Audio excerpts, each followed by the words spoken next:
안녕하세요, 여러분. 연말 독서 결산에 이어서 이제 달마다 좀 책을 추천을 해보는 게 좋을 것 같아서 가능한 선에서 그 달에 읽은 책들을 조금 정리를 해가지고 이야기를 해보면 좋을 것 같아서 이렇게 카메라를 켰고요. 제가 1월 달부터 지금 2월 이제 거의 말인데 2월 중순까지 읽은 책들을 한번 추천을 해보려고 카메라 켰습니다. 첫 번째 책은 박창국 교수님의 에리 프롬의 사랑의 기술 읽기 이 책이고요. 제 영상에서 에리 프롬 책 얘기를 진짜 많이 한 것 같아요. 지겨우실 수도 있을 것 같은데 2024년 독서결산에서도 이제 베스트 3에 에리 프롬을 뽑기도 했었잖아요. 작년 말에 제가 이 사랑의 기술을 읽고 사랑이라는 거에 대해서 저 개인적으로도 좀 재정의를 할 수 있었고 다시 한번 생각해보게 해준 사랑에 대해 제 가치관도 조금 변화를 시켜줬던 책이라서 저한테 개인적으로 엄청 큰 울림을 줬었던 책이 이제 에리 프롬의 사랑의 기술인데 사랑의 기술이 이제 문예출판사에서 약간 독점으로 출판이 되고 있는 걸로 알고 있는데 아주 옛날에 번역이 된 거라서 한자도 진짜 많이 나오고 좀 딱딱하게 번역이 되어 있거나 문장이 어려워서 이렇게 한 번에 술술 읽히진 않더라고요. 이 박창구 교수님의 에리 프롬의 사랑의 기술 읽기 약간 말이 해석본이고 재번역한 느낌의 쉽게 써진 책이라고 생각을 하시면 될 것 같고 여기 안에 보면은 이렇게 파트마다 이 파트에 어울리는 그림 작품들이 삽입이 돼 있어가지고 이런 거를 또 구경하는 재미도 좀 쏠쏠했던 책이었습니다. 확실히 좀 쉽게 읽혀가지고 편하게 잘 읽었던 것 같아요. 오리지널 버전의 사랑의 기술을 먼저 읽고 그거를 좀 어떻게든 스스로 좀 이해해보면서 좀 천천히 곱씹으면서 읽은 다음에 이 박창국 교수님의 해석본을 읽으면 아 내가 이해한 내용이 맞았구나 이렇게 리체킹하는 느낌으로 읽을 수 있어서 좋고요. 원본의 그 사랑의 기술 너무 어렵고 읽다가 하차했다 하시는 분들이거나 아니면 시간이 조금 없으신 분들은 이거 하나만 읽으셔도 내용은 완전 같기 때문에 그렇게 읽으셔도 될 것 같습니다. 개인적으로 저의 그 인생을 통틀어서 많이 울림을 줬던 책이라서 주변의 이야기도 진짜 많이 했었고 그랬던 책이라서 이거 올해 초에 바로 읽었고요. 다음 책은 너무나 유명한 아가사 크리스티의 오리엔트 특급살인입니다. 추리소설의 완전 거장이죠. 아가사 크리스티의 책이고 저는 아가사 크리스티 책을 처음 읽어보는데요. 이게 시리즈가 또 워낙 많다 보니까 뭐부터 읽으면 좋을까 고민을 되게 많이 했었어요. 근데 제가 이거를 딱 그 미음사 창고 세일할 때 패밀리데이 때 구입을 한 건데 그때 창고 세일을 할 때가 엄청 더웠던 여름이었거든요. 근데 이 오리엔트 특급살인의 배경이 되는 계절이 겨울이기도 하고 눈이 되게 많이 내리는 배경이거든요. 그래서 겨울에 읽으면 좋겠다 싶어서 겨울에 읽으려고 아껴뒀던 그런 책이었고 그래서 이번 설 연휴 때 눈이 되게 많이 내렸었잖아요. 그때 딱 읽었는데 클래식 들으면서 읽었는데 너무너무 몰입이 잘 돼서 좋더라고요. 이 책은 제목처럼 이 오리엔트 특급 열차 안에서 벌어진 살인사건을 해결하는 이야기인데 지금은 뭐 이동수단이 뭐 비행기도 있고 배도 있고 기차도 있고 자동차도 있고 지하철도 있고 엄청나게 많지만 이 시대에는 멀리 갈 때는 무조건 열차를 이용을 해야 됐잖아요. 그래서 이 오리엔트 이 특급 열차도 거리가 먼 이동 시간 일 때 타는 그런 열차인 것 같고 그리고 잠도 자야 되는 그런 열차라서 그 장거리 열차? 그 이때의 배경을 좀 알 수가 있는 게 뭐 요즘은 대중교통 이용한다고 같이 타는 사람들한테 말 걸거나 이러지 않지만 이때만 해도 장거리 열차고 이렇다 보니까 되게 서로 막 수다도 많이 떨고 이야기도 많이 하고 그런 시대였다고 하더라고요. 이 뒤에 작품 해설에 보니까. 그래서 지금이랑 조금 그런 다른 시대적 배경을 알 수 있는 게 되게 재밌었고 뭔가 또 그 기차라는 매개체가 되게 기차가 주는 특히 뭐 잠도 자야 돼? 움직이지만 밀폐되어 있는 그 공간이라는 약간 특수한 설정 때문에 되게 더 짜릿함을 줬던 것 같아요. 근데 저는 개인적으로 사실 추리소설을 막 엄청 좋아하는 편은 아닌데 어렸을 때 봤던 뭐 코난이라든지 셜록 이런 드라마 이런 것도 보면은 다 영상물로만 이런 추리물을 접하다가 이런 활자로 읽는 게 과연 좀 영상보다 쫄깃하고 그런 몰입감이 생길까? 긴장감이 생길까? 이런 마음이 있었는데 괜한 걱정이었다. 아주 쫄깃하고 궁금증을 유발하는 그런 걸 잘 담았다고 생각을 하고요. 개인적으로 이 책의 결말이 저는 또 너무너무 마음에 들었어요. 약간 제가 좋아하는 그런 스타일의 결말이라서 너무너무 좋았습니다. 그래서 저처럼 아가사 크리스티 많이 들어봤는데 뭐부터 읽어야 될지 모르겠다 하시는 분들이라면 이 오리엔트 특급 살인을 먼저 한번 읽어보시는 거 추천드립니다. 다음 책도 이 책도 제가 꽤나 오랫동안 인스타에서도 그렇고 영상에서도 이야기를 진짜 많이 한 것 같은데 드디어 1월에 완독을 한 리처드 도킨스의 만들어진 신입니다. 제가 과학 책을 되게 좋아하고 또 유전자나 진화, 우주 이런 류의 책들을 좀 좋아하다 보니까 이 리처드 도킨스의 이기적 유전자를 이미 읽었고 다윈의 종의 기원도 작년에 완독을 했었잖아요. 근데 이 책은 어떤 내용이냐면 저는 종교가 없지만 종교에 대한 궁금증이 되게 많거든요. 그런 종교인들의 믿음도 흥미롭고 이 책 같은 경우에는 과학자의 시선에서의 종교를 바라보는 거라서 그런 부분도 항상 종교에 대한 이야기는 좀 흥미로운 것 같아요. 약간 과학적 팩트로 신은 없다 이야기하는 책이라서 너무너무 흥미롭게 잘 읽었고 벽돌 책이기도 하고 키워드 자체는 사실 너무 흥미로운데 읽을 내용이 진짜 많은 이유가 이 뒤에 이제 리처드 도킨스가 쓴 말을 보면은 이게 아무래도 종교에 대해서 반박하는 내용이다 보니까 뭐 하나라도 허투루 이야기하면 안 되고 완전 사실적인 팩트로만 이제 반박을 해야 되다 보니까 부연 설명을 엄청나게 정확히 해야 돼서 다른 그런 이야기들이 진짜 많이 들어가 있어요. 그리고 종교인들은 아무래도 창조론을 믿잖아요. 근데 그거를 이제 반박하기 위해서는 다윈의 진화론을 빠뜨릴 수가 없다 보니까 다윈 이야기가 거의 한 60%, 70% 정도는 다윈 이야기가 나오는 것 같아요. 다윈의 진화론에 대해서. 사실 엄청나게 쉽게 읽히는 책은 아니고 또 내용도 가벼운 주제의 내용이 또 아니다 보니 무조건 한번 읽어보세요. 완전 추천드립니다 라고는 하지는 못하겠지만 저처럼 뭔가 이런 종교에 대한 이야기들이 흥미로우시다면 살면서 한 번쯤은 읽어보는 것도 좋겠다 싶습니다. 저는 재밌게 읽었습니다. 다음 책은 바로 커트 보니것의 제5도살장이라는 책이고요. 아직 올해가 된 지 2달밖에 안 됐기 때문에 얘기하기가 좀 그렇긴 하지만 제가 최근에 읽었던 소설 중에서 좀 제일 흥미로웠던 소설이었고 처음에 이 책을 알게 된 게 그 알쓸 시리즈에서 알쓸 뭐였는지 기억 잘 안 나긴 하는데 그 심채경 박사님이 이 책에 대해서 소개를 한 적이 있어요. 그리고 그 심채경 박사님이 쓴 책 그 천문학자는 별을 보지 않는다에도 이 책 이야기가 나오거든요. 그래서 너무 심채경 박사님을 사랑하는 사람으로서 이 커트 보니것 읽어봐야겠다 벼르고 있었는데 드디어 읽었고요. 2차 세계대전 드레스덴 폭격을 직접 겪은 주인공이 겪는 상실감이나 그 전쟁에 대한 PTSD, 트라우마에 대한 심리 묘사가 잘 담겨져 있는 그런 소설이고 이 작가 자체도 드레스덴 폭격을 직접 겪기도 했고 진짜 제5도살장에 끌려가기도 했고 그래서 주인공이랑 같은 상황이 많아서 자전적 소설이라고 생각을 하시면 될 것 같아요.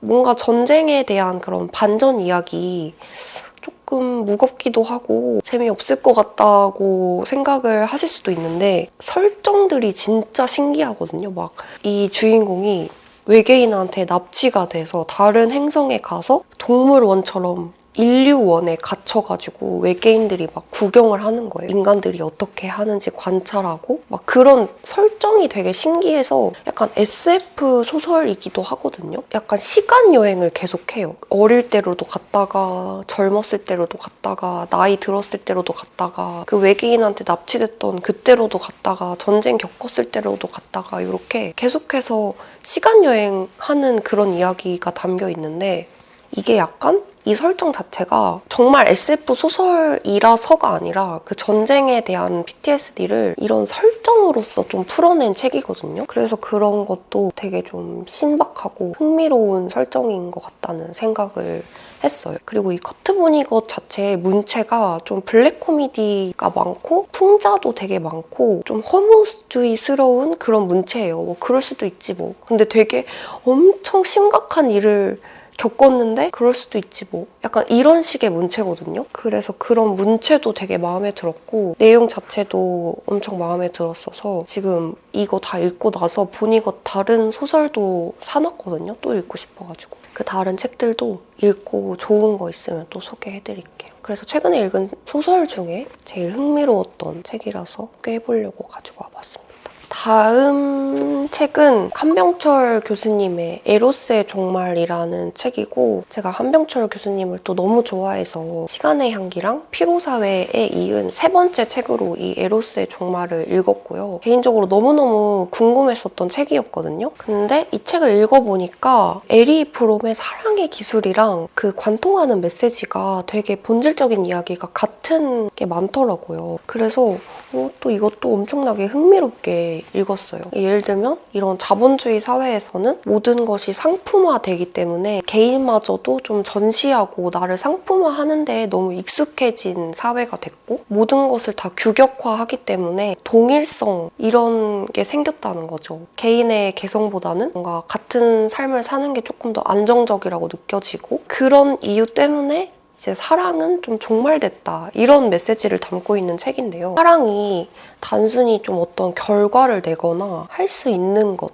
예를 들면 능력이나 가능성에 기반한 그런 관계가 아니라 그런 조건들을 다 초월한 곳에서 타자랑 맺는 게 사랑이다. 이런 이야기를 담고 있는데 굉장히 철학적이고 또 배울 수 있는 것들이 굉장히 많아서 엄청나게 흥미롭게 읽었고 제 북계정에도 써놨는데 여기서 약간 머리를 띵하고 울렸던 그런 메시지가 이런 거였어요. 어떤 목적을 위해서 사랑하는 게 아니라 그냥 타자와의 관계 속에서 그저 존재하는 것이 그러니까 그 존재에 초점을 맞추고 있는 게 사랑이다. 그리고 우리는 되게 다른 타인을 보면 그 사람을 되게 이해할 수 있는 존재로 내 스스로가 판단하고 그렇게 보려고 하는데 예를 들어서 내가 사랑하는 사람은 이 사람을 완전히 이해하고 내가 내 맘대로 컨트롤할 수 있어 라고 이런 착각을 하는 순간 그 사람은 더 이상 타자가 아니라 내가 통제할 수 있는 그냥 대상이 된다는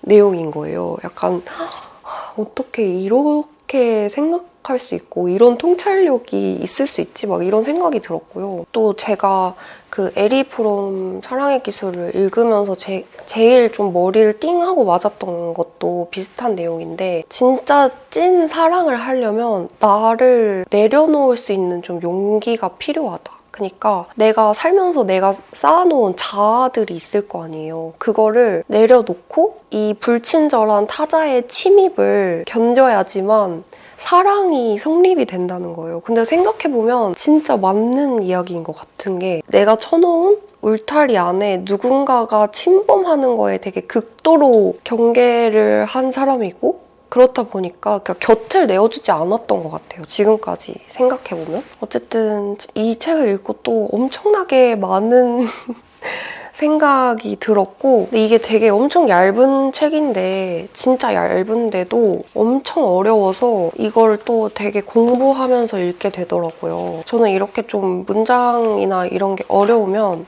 인공지능을 좀 적극적으로 사용을 하거든요. 처음에는 그냥 한번 읽어보고 내가 이해가 안 가는 그런 부분들이 있을 경우에는 챗GPT한테 이 부분에 대해서 좀 해석해달라 이렇게 해가지고 읽는 편입니다. 그래서 막 엄청 이렇게 공부를 하면서 또 읽었다는 책이었고 짧지만 굉장히 통찰력이 있고 또 너무너무 깨달음을 줬던 그런 책이어서 너무 좋았어요, 여러분. 이 책은 진짜 완전 추천드립니다. 올해 제가 읽은 책들이 라인업이 좀 너무 좋거든요. 이 책들 진짜 좀 미쳤다 하는 책들이 너무 벌써 마음에 드는 책들 많이 읽은 것 같은데 아무튼 마지막 책은 캐롤라인 랩의 욕구들이라는 책이고요. 이 책은 제 지인들이랑 하는 낭독회에서 이거를 이제 소개를 해줬는데 낭독을 해줬는데 듣자마자 너무너무 좋아가지고 그날 집 가는 길에 바로 서점 가서 그날 바로 구입을 했던 책이고 지금 제가 추천하는 책들 중에서 진짜 가장 강력한 울림을 줬고 너무너무 깨달은 게 많았던 그런 책이에요. 이거 너무 신기하지 않나요? 나 여기서 어떻게 더 확장하고 진짜 더 어떻게 더 많이 깨달을 수 있지? 항상 책 읽을 때마다 그런 게 너무 신기한데 아무튼 이 책을 읽을 때 제가 영화 서브스턴스를 같이 봐서 그 두 개가 또 비슷한 이야기를 하고 있기 때문에 읽고 나서 진짜 느낀 점이 너무 많아가지고 블로그에 진짜 길게 막 글도